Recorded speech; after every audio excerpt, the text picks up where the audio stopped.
LEGO Ideas set number 21348, The Red Dragon's Tail.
This set consists of 3,745 pieces and retails for $359.99. And LEGO worked closely with Wizards of the Coast in order to create a short Dungeons & Dragons adventure around the theme of the set.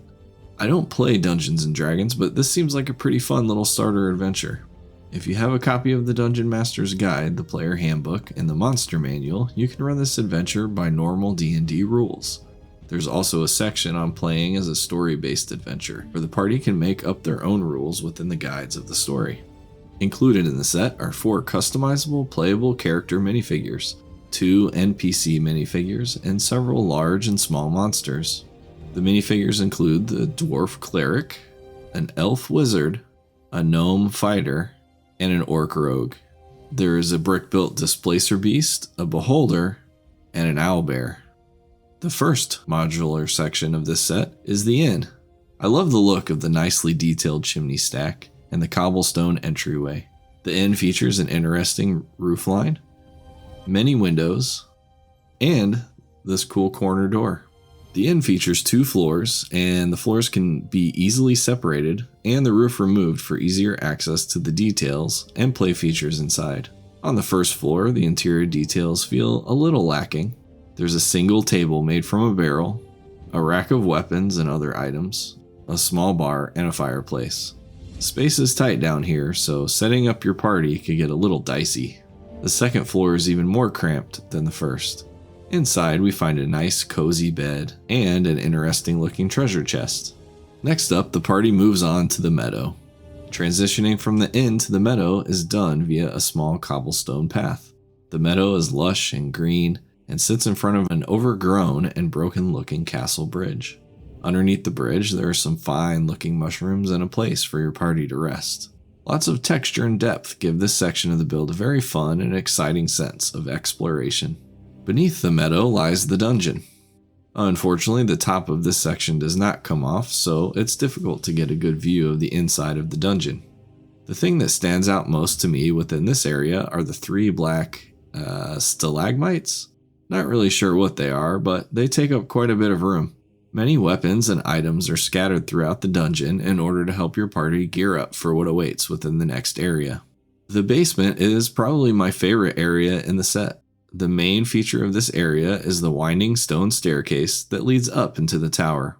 Although it isn't much to look at, there are a lot of very cool building techniques used. Sliding the stairs into place was so satisfying. I also enjoyed the use of vertical stud building on the exterior. The interior feels much larger than any we've seen before given the basement's height and 2.5 open walls. At the top of the stairs of the basement, we enter the tower. The build of the tower was really interesting. There are lots of details inside and out. On the exterior, we see lots of texture and angles that give the tower a broken down and ancient feeling. The first floor of the tower is home to a large golden shrine. There also appears to be a totally safe and trap-free key just sitting behind a small rock. Unfortunately, the second and third floors of the tower are not able to be removed. The first floor feels cramped for a party of 4, but there are a lot of interesting angles and details to explore. A winding stone staircase leads up to the second floor of the tower. The second floor features a small workshop of sorts. The party can pick up some spell books here, as well as a skull candle, not ominous at all. The third floor of the tower features some green flame candles and a ladder to seemingly nowhere. The open back design of the tower is a little disappointing, but it makes sense given the main play feature of this set and the need for multiple people to see inside of the tower. The dragon build was rather unexpected.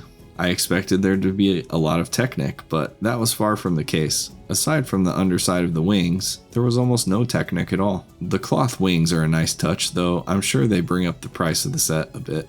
The arms, legs, head, neck, jaw, wings, and several pieces of the tail can be articulated in order to pose the dragon almost however you want. I have 2 main issues with the dragon. First, the lower jaw attachment is weak and falls off constantly. There are those nice printed tiles for eyes, but they're covered up almost completely by those horns. In conclusion, the red dragon's tail ticks all of my LEGO boxes. A modular set that was a lot of fun to build with many different areas, lots of monsters, plenty of minifigs, works as a great display or playset, and has a fun D&D adventure to tell the story of the set to boot. Even in spite of its flaws and hefty price tag, I think this is the best idea set to come out this year so far, and perhaps even the best LEGO set this year overall.